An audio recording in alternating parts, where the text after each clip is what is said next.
வணக்கம் நண்பர்களே. ஒன் பீஸோட 2வது எபிசோட பார்க்கறதுக்கு முன்னாடி நம்ம சேனலுக்கு புதுசாக வரவங்க மறக்காம ஃபிலிம் ஃபெதர்ஸ்க்கு சப்ஸ்கிரைப் பண்ணிடுங்க. நோட்டிஃபிகேஷன்ஸ் உடனே வர பெல் ஐகானை தட்டி விட்டுருங்க. எடுத்ததும் ரிவர்ஸ் மவுண்டைன் மேலே போகிற ஆற்றுல நாமி சொல்கிறபடி கோயிங் மெரியை ஏற்றுறாங்க.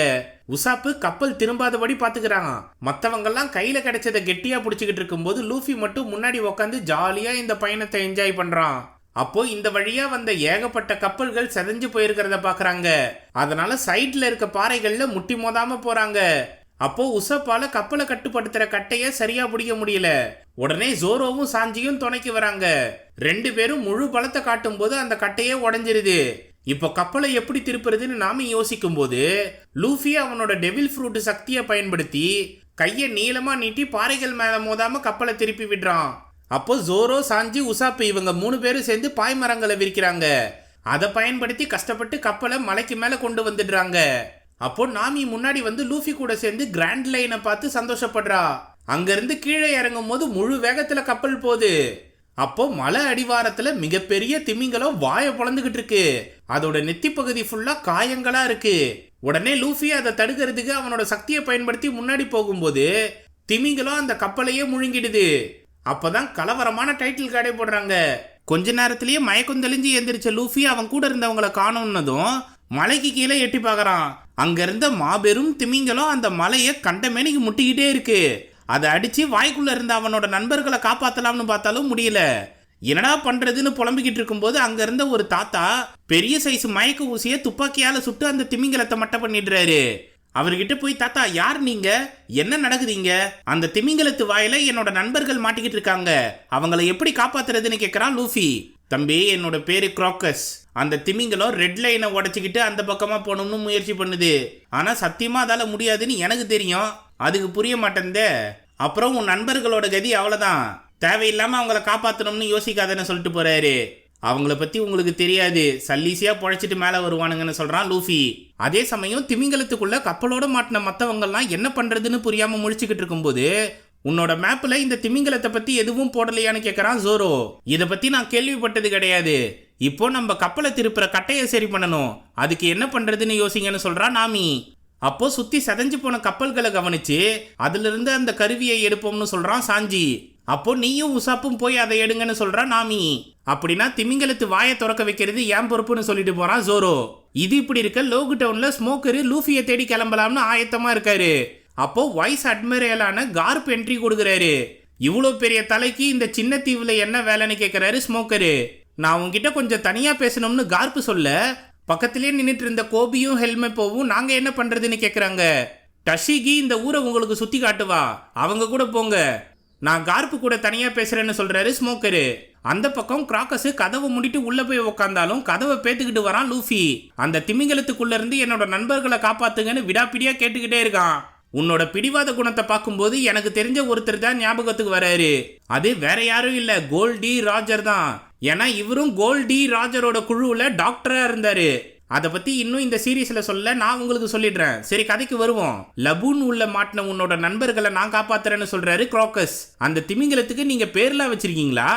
சூப்பர் தானே பாராட்டுறான் லூஃபி. அந்த பக்கம் கார்ப்பு கிட்ட உங்க பேர பிள்ளைய தேடி போறேன்றதுக்காக என்ன தடுக்க வந்திருக்கீங்களான்னு கேட்கறான் ஸ்மோக்கரு. அவன் என்னைக்கு கடற்கொள்ளையன் ஆனானோ அன்னைக்கே நான் அவனை தலைமுழுகிட்டேன். அதை பத்தி நான் பேச வரல. அலபேஸ்டா ராஜ்யத்துல கிளர்ச்சியாளர்கள் யுத்தம் நடத்திக்கிட்டு இருக்காங்க. அது மட்டும் இல்லாம அந்த நாட்டோட இளவரசியும் வேற காணோம். கூட சேர்ந்து புரட்சி படையும் களத்துல இறங்க போகுதுன்னு எனக்கு தகவல் வந்துச்சு. அதை நீ தான் போய் விசாரிக்கணும்னு சொல்றாரு கார்ப்பு. இப்பதான் அந்த புரட்சி படையோட தலைவன் டிராகன் வந்து லூஃபியை என்கிட்ட இருந்து காப்பாத்தினான். அவன் எதுக்கு இங்க வந்தான்னு இப்பதான் எனக்கு புரியுதுன்னு சொல்றாரு ஸ்மோக்கர். உனக்கு உண்மையாலுமே அநியாயத்தை தட்டி கேட்கணும்னு தோணுச்சுன்னா அலபேஸ்டா ராஜ்யத்துக்கு போன்னு சொல்றாரு கார்ப்பு. அந்த பக்கம் சதஞ்சு போன கப்பல்ல இருந்து உதிரி பாகங்களை எடுக்கலாம்னு வரும்போது பொணத்துக்குள்ள மறைஞ்சிருந்த மர்ம நபர் வெளியே வந்து அட்டாக் பண்றாரு. அவன் கூட சாஞ்சி பயங்கரமா சண்டை போடுறான். அந்த பயவுள்ள இரும்பு பேஸ்பால் பேட்டை வச்சு என்ன வித்த காட்டினாலும் சாஞ்சி அவனை உதைச்சி தள்ளி வலையில தொங்க விட்டுடுறான்.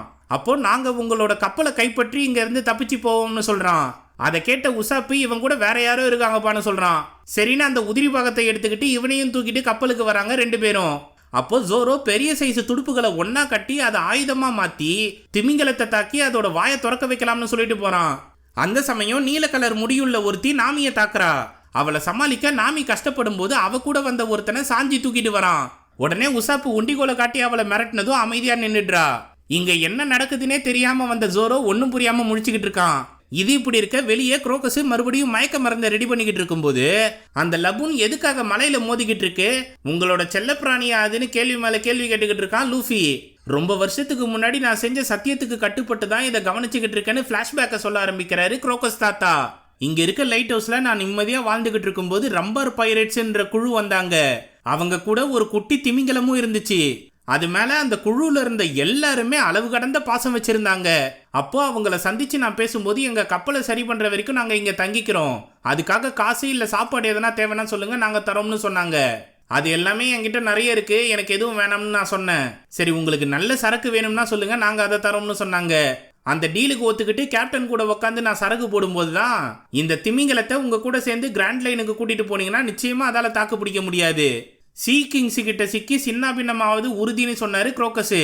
அதை கேட்ட கேப்டனு சின்ன வயசுலயே லபூன் அதோட கூட்டத்தை பிரிஞ்சு வந்துருச்சு. தன்னந்தனியா பிரிஞ்சு சுத்திக்கிட்டு இருக்கும்போது எங்க பாட்டை கேட்டு எங்க கூடவே வந்துருச்சு. அதுக்கு நாங்க தான் லபூன்னு பேர் வச்சோம். வெஸ்ட் ப்ளூல இருந்து இங்க வரைக்கும் நாங்க பாதுகாப்பா கூட்டிட்டு வந்திருக்கோம். நீங்க சொன்னபடி பார்த்தா இதுக்கு மேல அதை எங்க கூட அழைச்சிட்டு போக முடியாதுன்னு நினைக்கிறேன். அதனால நாங்க கிராண்ட் லைனை சுத்திட்டு திரும்பி வர வரைக்கும் நீங்க அதை பத்திரமா பாத்துக்கிறீங்களான்னு கேக்குறாரு கேப்டன். சரக்க ஊத்தி கொடுத்துட்டு சத்தியம் பண்ண சொன்னா எப்படி முடியாதுன்னு சொல்லுவேன், நிச்சயமா அதை பாத்துக்கிறேன்னு சொன்னாரு குரோக்கஸ். அப்பதான் அந்த கேப்டனோட குழுவுல இருந்த ப்ரூக்ஸ் லபூனுக்கு பாட்டு பாட ஆரம்பிக்கிறாரு. நாங்க கிராண்ட் லைனை சுத்திட்டு வர வரைக்கும் நீ இங்கே பத்திரமா இருக்கணும் சரியா, நிச்சயமா உனக்காக நாங்க திரும்பி வருவோம்னு சத்தியம் பண்றாரு ப்ரூக்ஸ். அப்போ இந்த குழு அங்கிருந்து கிளம்பி போகும்போது லபூன் கண்ணீரோட அவங்கள வழி அனுப்பி வச்சுது. ஆனா சில வருஷங்களுக்கு அப்புறம் அவங்க திரும்பி வரலன்னதும் இந்த மலை தான் அவங்கள தடுக்குதுன்னு நினைச்சு அதை முட்ட ஆரம்பிச்சுது. நான் எவ்வளவு சொன்னாலும் அது மண்டையில ஏற மாட்டேங்குது. இப்படியே முட்டி முட்டி செத்துற போதுன்னு தான் நான் மயக்க மருந்தை கொடுத்துக்கிட்டு இருக்கேன். இப்போ அதோட வீரியமும் குறைய ஆரம்பிக்குது. இதுக்கு மேல நான் என்ன பண்றதுன்னு தெரியல. அந்த காலத்திலேயே நான் ரம்பர் பைரட்ஸை தேடி இன்னொரு குழுவுல சேர்ந்து கிராண்ட் லைனுக்கு போயிட்டு வந்தேன். அப்பதான் அவங்க இறந்து போயிட்டாங்கன்ற செய்தியும் தெரிஞ்சுக்கிட்டேன். இதை பத்தி லபூன் கிட்ட சொன்னாலும் அதை ஏத்துக்க மாட்டேங்குது. இன்னைக்கு வரைக்கும் பிடிவாதமா அந்த மலை மேல மோதிக்கிட்டு இருக்குன்னு சொல்றாரு. அதை தடுக்க வேற எந்த வழியும் இல்லையான்னு லூஃபி கேட்க, உன்னோட நண்பர்கள் இறந்துட்டாங்கன்னு நான் சொன்னதை உன்னால ஏத்துக்க முடிஞ்சுதா? இல்லல்ல, அப்புறம் அது மட்டும் எப்படி ஏத்துக்கணும்னு நீ நினைக்கிறேன்னு சொல்லிட்டு போறாரு குரோக்கஸ். அதே சமயம் திமிங்கலத்துக்குள்ள உசாப்பு கப்பலை ரெடி பண்ற வேலையை பார்த்துக்கிட்டு இருக்கான். அப்போ நீலமுடி பொண்ணையும் மர்ம நபரையும் கட்டி போட்டு விசாரிக்கிறாங்க மற்ற 3 பேரும். அப்போ ஜோரோ முன்னாடி வந்து உங்களை மாதிரி கேவலமான ட்ரெஸ் போட்ட ஒருத்தனை ஏற்கனவே வெட்டி தள்ளியிருக்கனே, நீங்களும் அந்த குரூப் தானேன்னு சொல்லி அந்த மர்ம நபர் மூஞ்சில இருக்க கருப்பு மைய அழிச்சதும் நீ மிஸ்டர் நயன் தானேன்னு சொல்றாரு. இன்னொரு பக்கம் பரோக் ஒர்க்ஸ் நாசம் பண்ண மெரெயின் பேஸை காமிச்சு இதுக்கெல்லாம் காரணம் மிஸ்டர் ஜீரோ தான், அது யாருன்னு இது வரைக்கும் யாராலையும் கண்டுபிடிக்க முடியல. நீ கிராண்ட் லைனுக்கு போய் பரோக் ஒர்க்ஸ் ஏஜென்ட்டை ஒருத்தனை பிடிச்சி அவனை விசாரிச்சு நீ தான் அந்த மிஸ்டர் ஜீரோ யாருன்னு கண்டுபிடிக்கணும். உன்னோட சக்திகள் உனக்கு உறுதுணையா இருக்கும்னு சொல்றாரு கார்ப்பு. அப்போ உள்ள வந்த டஷிகி மிஸ் ஆல் சண்டே போட்டோவை கவனிச்சு அதிர்ச்சி அடையறா. ஆனா ஸ்மோக்கர் கிட்ட அவளை பத்தி சொல்லாம அங்கிருந்து கிளம்பிடுறா. இந்த பக்கம் நான் தான் மிஸ் வெனஸ்டே, இவரு மிஸ்டர் நயனு. சரி உன்கிட்ட இருக்க காம்பஸை வச்சு இந்த கிராண்ட் லைன்ல எங்கேயுமே போக முடியாது, நீ எல்லாம் ஒரு வழிகாட்டியான்னு கேக்குறா மிஸ் வெனஸ்டே. உடனே நாமி என்ன சொல்றதுன்னு புரியாம முழிச்சுக்கிட்டு இருக்கா. அவகிட்ட உனக்கு லாக் போஸ்ட்னா என்னன்னே தெரியாது தானே, உன்னை போய் இந்த குழுவுல சேர்த்து வச்சிருக்கான் பாரு, உன் கேப்டனை சொல்லணும்னு கிண்டல் பண்றா மிஸ் வெனஸ்டே. அப்போ திமிங்கலம் நகர்றத உணர்ந்து எல்லாரும் இறுக்கமா எதையாவது பிடிச்சுக்கோங்கன்னு சொல்றா. உடனே கப்பல் குலுங்க ஆரம்பிச்சதும் மேல வேலை செஞ்சிட்டு இருந்த உசாப்பு கீழே விழுந்துடுறான். அவன் அந்தரத்துல தொங்கி அலறிக்கிட்டு இருக்க சத்தம் கேட்டு 3 பேரும் உதவி பண்ண போறாங்க. இந்த கேப்ல மிஸ் வெனஸ்டே அவங்க ஆயுதத்தை பயன்படுத்தி கயத்தை அறுத்துக்கிட்டு இருக்காங்க. அப்போ வெளியே குரோக்கஸ் மயக்க மருந்து ஊசியை ரெடி பண்ணி லபூனுக்கு போடுறாரு. ஆனாலும் அது முட்டிக்கிட்டு நிக்குது. இதை பார்த்த லூஃபி அவனோட கையை நீட்டி நேரா லபூன் கிட்ட போய் ஓங்கி அது கண்ணிலே குத்துறான். அப்போ வலி தாங்க முடியாம அது கடலுக்குள்ள போகுது. அதுக்குள்ள உசாப்பை காப்பாத்த ஜோரோ, நாமி, சாஞ்சி இவங்க 3 பேரும் முயற்சி பண்ணும்போது கயத்தை அறுத்துக்கிட்டு வந்த மிஸ் வெனஸ்டேவும் கை கொடுத்து காப்பாத்துறாங்க. அதே சமயம் வெளியே இருந்த லூஃபி பிங்ஸ் சாக்கே பாட்டு பாடுறான்.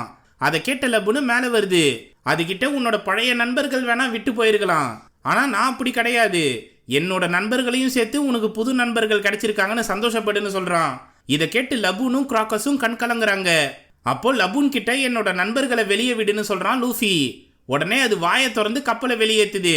அவங்கள பார்த்ததும் லூஃபி பயங்கரமா சந்தோஷப்படுறான். இவங்களோட இணைபிரியா நட்பை பார்த்து மிஸ் வெனஸ்டே ஆச்சரியப்படுறாங்க. அந்த பக்கம் கோபி ஹெல்மெப்போவை சந்திச்ச டஷிகி நான் இப்ப என்ன பண்றதுன்னே எனக்கு தெரியலன்னு புலம்புறா. அவகிட்ட நீதியை நிலைநாட்டுறதுக்கும் தவறுகளை தட்டி கேட்கறதுக்கும் நாம எதுக்கும் கட்டுப்பட வேண்டிய அவசியமே கிடையாதுன்னு கார்ப்பு தான் எனக்கு சொல்லி கொடுத்தாரு. அதன்படி நீயும் செயல்பட்டா உனக்கு எந்தவித குற்ற உணர்ச்சியும் இருக்காதுன்னு சொல்றான் கோபி. அங்க லூஃபி கேங்கு ஒன்னா சேர்ந்து குரோக்கஸ் தாத்தா கூட பார்ட்டி பண்றாங்க. உசாப்பு லூஃபி உடைச்ச கதவை சரி பண்ணி தரான். நாமி அடுத்த தீவுக்கு போறது எப்படின்னு புலம்புறா. அதை கேட்ட குரோக்கஸ், எம்மா என்கிட்ட ஒரு லாக் போஸ் இருக்கு, இங்க சாதாரண காம்பஸ்லாம் வேலை செய்யாது. லாக் போஸ்ன்றது ஒரு தீவுக்கும் இன்னொரு தீவுக்கும் நடுவில் இருக்க மின்காந்த விசையை தான் காட்டும். இப்போ நம்ம கிட்ட 2 லாகு போஸ் இருக்குன்னா ஒன்று ஒரு தீவை காட்டும். இங்க இருந்து 2 லாகு போஸை வச்சு பயணிக்கிறவங்க எப்பவுமே ஒரே தீவுக்கு போக மாட்டாங்க. அதே போல நீ இங்க இருந்து இன்னொரு தீவுக்கு போயிட்டு கொஞ்ச நேரம் அங்கேயே தங்கியிருந்தாதான் லாகு போஸ் அடுத்த தீவுக்கான வழியை காட்டும். இந்த கிராண்ட் லைன்ல இருக்க ஏகப்பட்ட விசித்திரங்கள்ல இதுவும் ஒண்ணுன்னு சொல்றாரு குரோக்கஸ். அதை கேட்ட நாமி இப்பதான் எனக்கே என் மேல நம்பிக்கை வருதுன்னு சொல்றா. சரி, இந்த பரோக் ஏஜென்ட்ஸ் 2 பேரை என்ன பண்றதுன்னு லூஃபி கிட்ட கேக்குறா. அவங்க உசாப்பை காப்பாத்தினதுக்கு உதவி பண்ணாங்க தானே, அடுத்த தீவுக்கு போற வரைக்கும் நம்ம கூட இருக்கட்டும், அதுக்கப்புறம் என்ன பண்றதுன்னு அங்க போய் பாத்துக்கலாம். சரி தாத்தா, எனக்கு பெயிண்ட்டும் பிரஷும் கொடுங்களேன்னு கேட்டு வாங்கிட்டு லபுனோட நெத்தியில கன்றாவியான ஜாலி ராஜரை வரைஞ்சிட்டு, எப்பா நாங்க திரும்பி வர வரைக்கும் நீ இந்த மலையில மோதக்கூடாது சரியா, அப்படி மோதுனா நான் போட்ட ஜாலி ராஜர் அழிஞ்சிடும், இனிமே நீயும் எங்க குழுவுல ஒருத்தன் தான், நிச்சயமா நாங்க கிராண்ட் லைனை கடந்து உன்னை திரும்பி வந்து பார்ப்போம், இது நான் உனக்கு செஞ்சு கொடுக்குற சத்தியம்னு சொல்றான் லூஃபி. அதை கேட்டு லபுன் சந்தோஷப்படுது.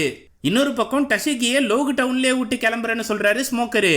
நான் ஜோரோவை பிடிச்சாகணும், அதனால உங்க உத்தரவை என்னால கடைபிடிக்க முடியாதுன்னு சொல்றா டஷிகி. நான் போக போற கிராண்ட் லைன்ல ஏகப்பட்ட ஆபத்துகள் வரும், உன்னோட உயிருக்கு உத்தரவாதம் கொடுக்க முடியாது, பரவாயில்லையான்னு கேட்கிறாரு ஸ்மோக்கரு. அதை பத்தி நான் கவலைப்படலைன்னு சொல்றா டஷிகி. அப்படின்னா உன் பேர்ல ஒரு சவப்பொட்டியை செஞ்சு இங்க கொடுத்துட்டு வான்னு சொல்லிட்டு போறாரு ஸ்மோக்கரு. உடனே டஷிகி பயங்கரமா சந்தோஷப்படுறா. இது இப்படி இருக்க லூஃபி கேங்கு அடுத்த தீவுல என்ன இருக்குன்னு தெரியாம பயணத்தை ஆரம்பிக்கிறாங்க. அவங்கள வழி அனுப்பி வச்ச குரோக்கஸ் ராஜரோட போட்டோவை பார்த்து, ஏம்பா உன்ன மாதிரியே ஒரு பையனை இப்பதான் நான் பார்த்தேன், நிச்சயமா அவன் தான் ஒன் பீஸை கண்டுபிடிப்பான்ற நம்பிக்கை எனக்கு இருக்குன்னு சொல்றதோட 2வது எபிசோடு முடியுது. இதுலயே அனிமேல இருக்க 62ல இருந்து 69 எபிசோடு வரைக்கும் கவர் பண்ணிருக்காங்க. அது மட்டும் இல்லாம கோபி, ஹெல்மெப்போ இவங்க 2 பேரும் டஷிகி கிட்ட பேசினதெல்லாம் அடிஷ்னல் சீன் தான். கடைசியா குரோக்கஸ் கார்ப் க்ரூல இருந்தாருன்ற விஷயமும் அடிஷ்னல் தான். இது எல்லாமே அனிமேல ஏகப்பட்ட எபிசோடுகள் கடந்து தான் மற்றவங்களுக்கு தெரிய வந்துச்சு. ஆனா லைவ் ஆக்ஷன் பார்க்குறவங்களுக்கு இப்பயே தெரிஞ்சிருச்சுன்னு வச்சுக்கோங்களேன். சரி, இதை பத்தின உங்க கருத்துக்களை கமெண்ட் செக்ஷன்ல சொல்லுங்க. இந்த வீடியோ உங்களுக்கு பிடிச்சிருந்ததுன்னா தம்ஸ் அப் தெரிவிக்க விட்டு மற்றவங்களுக்கு ஷேர் பண்ணுங்க. புதுசா வரவங்க மறக்காம ஃபிலிம் ஃபெதர்ஸ்க்கு சப்ஸ்கிரைப் பண்ணிடுங்க. மிக்க நன்றி நண்பர்களே.